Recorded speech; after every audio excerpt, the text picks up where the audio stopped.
வணக்கம் மகளே! இது உங்க ஆர்கே தமிழன். நான் உங்க ஆர்கே. போன எபிசோட்ல பார்த்தீங்கன்னா, நான் அந்த நார்த் இந்தியாவுக்கு வந்து ஒரு ஃபோட்டோவ காமிச்சு நம்ம ஹீரோ பார்க்க சொல்லியிருப்பாப்ல. சரி வாங்க இந்த எபிசோட்ல என்ன நடந்துச்சுன்னு பார்க்கலாம். அதுக்கு முன்னாடி மறக்காம எல்லாரும் சப்ஸ்கிரைப் பண்ணிட்டு வந்துருங்க. அப்பதான் இந்த மாரி வீடியோ வந்து டெய்லி வர ஆரம்பிக்கும். இந்த எபிசோடோட ஸ்டார்ட்டிங்கே நார்த் இந்தியாவுக்கு ஒரு ஃபோட்டோ குடுப்பாரு. நம்ம ஹீரோ அது என்னடா ஃபோட்டோ அப்படின்னு சொல்லிட்டு வாங்கி பார்த்தா, அந்த ஃபோட்டோல வந்து ஒரு எலும்பு கூடு இருக்கும். இந்த எலும்பு கூட பார்த்துட்டு நம்ம ஹீரோ என்னன்னு கேட்பாப்ல. இந்த என்ன ஸ்கெலிட்டன் இது ஒரு ஹியூமனோட ஸ்கெலிட்டன் மாரி இருக்கே அப்படின்ற மாரி சொல்லுவாப்ல. அப்பதான் நார்த் இந்தியாவுக்கு வந்து எக்ஸ்பிளைன் பண்ணுவாப்ல. இந்த ஃபோட்டோ வந்து அந்த இடத்துல மார்கன் ஃபேமிலில இருந்து எடுத்தது. இந்த ஃபோட்டோ வந்து மார்கன் ஃபேமிலியோட டெரிட்டரியில வந்து ஒரு பெரிய எலும்பு கூடு இருக்கே அப்படின்னு சொல்லி எடுத்திருக்காங்க.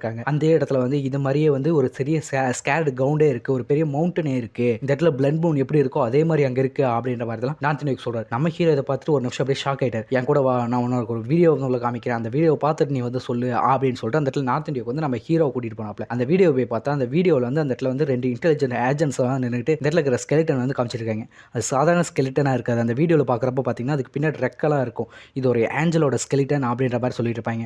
பின்னாடி இருக்கிறத ஸ்கேர்டு மவுண்டன் அப்படின்னு சொல்லிட்டு அந்த வீடியோவில் வந்து காமிச்சிருப்பாங்க. பின்னாடி பார்த்தீங்கன்னா ஒரு பெரிய மவுண்டோட பெரிய ஒரு கோட்டையே இருக்கும். இந்த கோட்டைக்கு தான் இந்த இடத்துல நம்மளோட எக்ஸ்ப்ளோரேஷன் டீம்லாம் போயிருக்காங்க அப்படின்னு சொல்லிட்டு இருக்கிறப்பவே அந்த இடத்துல வந்துட்டு ஒருத்தன் வந்து கீழே வந்து இறங்குவான். யாரா அப்படின்னு பார்க்குறப்ப பார்த்தீங்கன்னா அவன் பின்னாடி 2 ரெக்கையோட வந்து நிற்பான். பார்த்தா இவன் அந்த எக்ஸ்ப்ளோரேஷன் டீமில் போனவன் தானே, இவனுக்கு இங்கே வந்திருக்கான், இவனோட 4th டிரான்ஸ்ஃபர்மேஷன் ஆச்சு அப்படின்னு சொல்லி எல்லாம் திரும்பி வைப்பாங்க. ஆனால் அவன் வந்தவன் வந்து அங்கேருந்து வந்தவங்களை வந்து கொல்றதுக்காக துரத்த ஆரம்பிப்பான். அதோடய அந்த வீடியோவும் கட் ஆகும். அதை பார்த்துட்டு அந்த இடத்துல நார்த் இந்தியாவுக்கு சொல்லுவாப்ல, இதுதான் ஹோலி மவுண்டன் த்ரில் அப்படின்னு சொல்லிட்டு இன்னொரு சேக்ரெட் கிரவுண்டு. இந்த சேக்ரெட் கிரவுண்டில் வந்து பார்த்தீங்கன்னா நீங்கள் வந்து இந்த இடத்துல பிளட் மூன்ல இருக்கிற மாதிரியே இந்த இடத்துல இருக்கு அப்படின்ற மாதிரி சொல்லியிருப்பாங்க.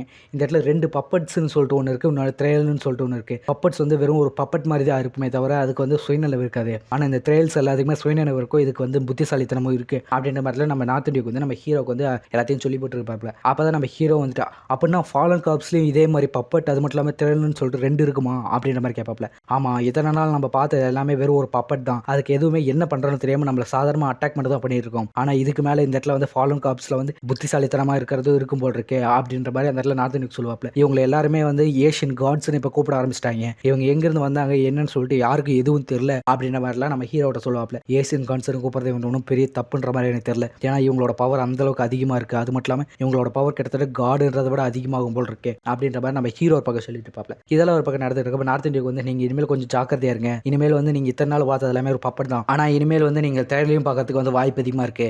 இன்டெலிஜென்ஸ் இருக்கிற ஃபாலன் காப்ஸ்க்கு எல்லாத்துக்கும் வந்து ரொம்ப ஆபத்தானது அப்படின்ற மாதிரி நார்த் இந்தியாவுக்கு சொல்லுவாப்ல. அப்போ தான் நம்ம ஹீரோ அதை பார்த்துட்டு நீங்கள் ஒன்றும் கவலைப்படாதீங்க, எதாக இருந்தாலும் நான் பார்த்துக்கிறேன், எங்களோட டீமும் சரி எங்களோட எக்ஸ்ப்ளோரேஷன் டீமும் சரி நான் பார்த்துக்கிறேன் அப்படின்ற மாதிரி சொல்லுவாப்ல. அது சொல்லி முடிச்சுட்டு நம்ம ஹீரோ கேட்பாப்ல, ஆமாம் இதெல்லாம் சொல்கிறீங்களே அந்த இடத்துல இருந்து யாராவது ஒருத்தராவது தப்பிச்சாங்களா இல்லையா இந்த மார்கன் ஃபேமிலி அந்த டெரிட்டரி எக்ஸ்ப்ளோரேஷன் டீமில் இருந்தா அப்படின்ற மாதிரி கேட்பாங்க. அப்போ தான் அந்த இடத்துல நார்த் இந்தியாவுக்கு சொல்லுவார், தப்பிச்சது ஒரே ஒருத்தர் தான், அவன் பேர் சார்லஸ் மோர்கன். அவன் தான் இந்த நேஷனல் ட்ரையலில் வந்து அந்த நாட்டில் வந்து பார்ட்டிசிபேட் பண்ண போகிறான். ஆனால் அவன் தப்பிச்சான்னு சொல்ல முடியாது. ஏன்னா வந்து அந்த இடத்துல அவன் போனப்போ அந்த ட்ரையல் வந்து அவனை அட்டாக் பண்ணவே இல்லை. அதுக்கு பதிலாக அவன் கையில் வந்து ஒரு பொருளை கொடுத்துச்சு. என்ன பொருள்னு பார்க்குறப்ப தான் அது எசன்ஸ் ஆஃப் ஹோலி மவுண்டன் அப்படின்னு சொல்லிட்டு இருந்துச்சு.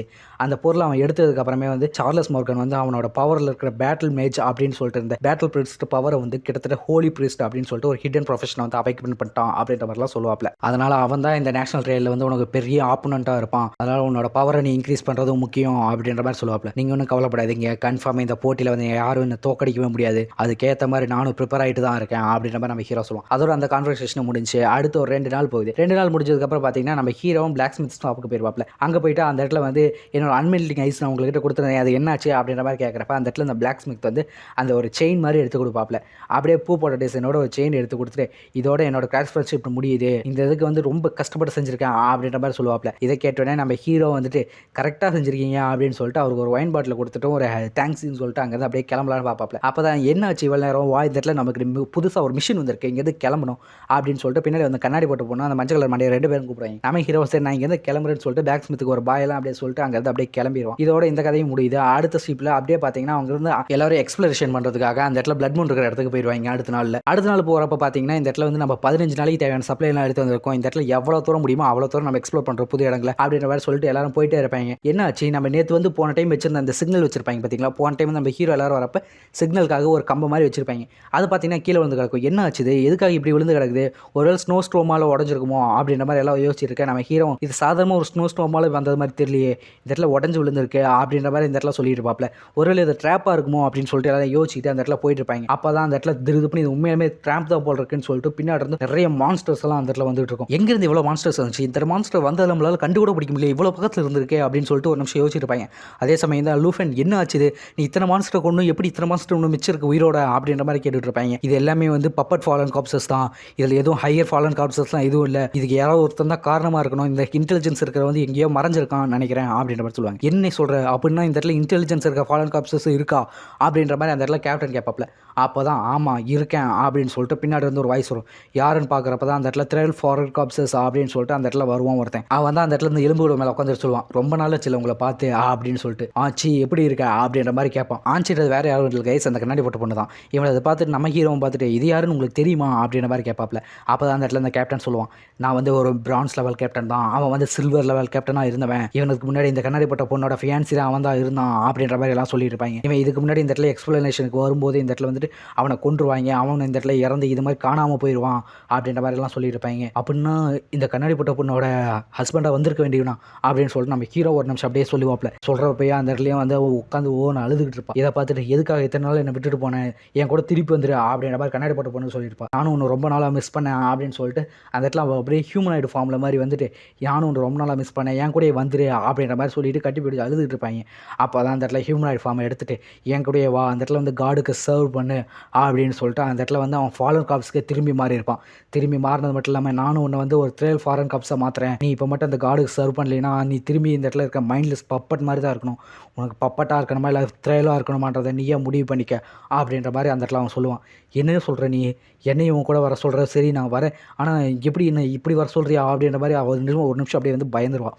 அப்போ தான் நம்ம ஹீரோ இதுதான் சரியான சந்தர்ப்பம் அவளை பின்னாடி இழுத்து எதுக்காக இந்த இடத்துல வந்து இப்படி பண்ணிட்டு இருக்கேன் அப்படின்ற மாதிரி அந்த இடத்துல வந்து ஃபாலன் காப்ஸை பற்றி கேட்பாங்க. அப்போ தான் நீ பதில் சொல்லு, என் கூட வர போறியா இல்லையா அப்படின்ற மாதிரி அந்த இடத்துல கண்ணாடி போட்ட பொண்ணை பார்த்து அவன் ஃபாலன் காப்ஸ் கேட்பான். அதை பார்த்துட்டு கேப்டன் வந்து சொல்லுவான், இதுக்கு மேலே இவனை இங்கே பேச விடக்கூடாது, இங்கேருந்து நம்ம ஒன்று தப்பிச்சே ஆகணும், இதுக்கு மேலே இருந்தோம்னா இந்த இடத்துல கண்ணாடி போட்ட பொண்ணுக்கு ஏதாவது பிரச்சனை வந்துடும் அப்படின்ற மாதிரி அந்த கேப்டன் அப்போ தான் நம்ம ஹீரோ சொல்லுவாப்ல, இங்கேருந்து தப்பிக்கிறத விட இங்கே இருக்கிறவங்க கொள்றது தான் ஈஸியான வழி, இதை நான் பார்த்துக்கிறேன், உங்ககிட்ட ஏதாவது ஷீல்டு ஸ்கில் இருந்துச்சுன்னா அதை யூஸ் பண்ணுங்க அப்படின்னு சொல்லிட்டு நம்ம ஹீரோவும் கையில் வில் எடுத்துகிட்டு இதை பார்த்துக்கிறேன் அப்படின்னு பார்ப்பல. என்னது நீ வந்து எங்களை கொல்ல போறியா, இதுதான் அப்போ உங்களோட ஆன்சரா, அப்படின்னா முதல்ல நான் உங்களை கொல்றேன்டா அப்படின்னு சொல்லிட்டு அந்த இடத்துல இந்த ஃபாலன் காப்ஸோட த்ரையல் ஃபாரன் காப்ஸ் லீடர் இருப்பான்ல, அவன் வந்து அங்கேருந்து ஃபாலன் காப்ஸ் எல்லாத்தையுமே விட்டு நம்ம ஹீரோவையும் அங்கே இருக்கவங்களே கொள்றதுக்காக பார்ப்பான்.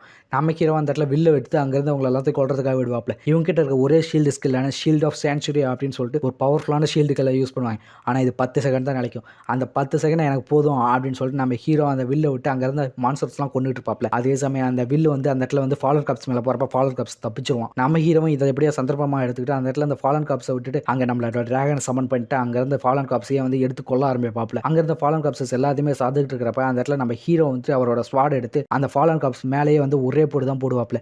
அந்த ஃபாலன் காப்ஸ் அப்படியே கீழே விழுக ஆரம்பிக்கும். அதே சமயத்தில் நம்ம டிராகன் வந்து அங்கேருந்து எல்லா ஃபாலன் காப்ஸஸையும் வந்து கேட்டலிசம்னு சொல்லிட்டு ஒரு ஸ்கில்லை யூஸ் பண்ணி கொண்டுகிட்டு இருக்கோம். இதெல்லாம் நடந்துட்டு இருக்க உண்மையிலுமே 10 செகண்ட்ல இவன் கொன்றுவான் போட்டிருக்கேன் அப்படின்னு சொல்லிட்டு இங்கேருந்து டீமில் இருக்கவங்க எல்லாத்தையுமே வந்து ஒரு நிமிஷம் ஷாக் ஆகிட்டு இருப்பாங்க.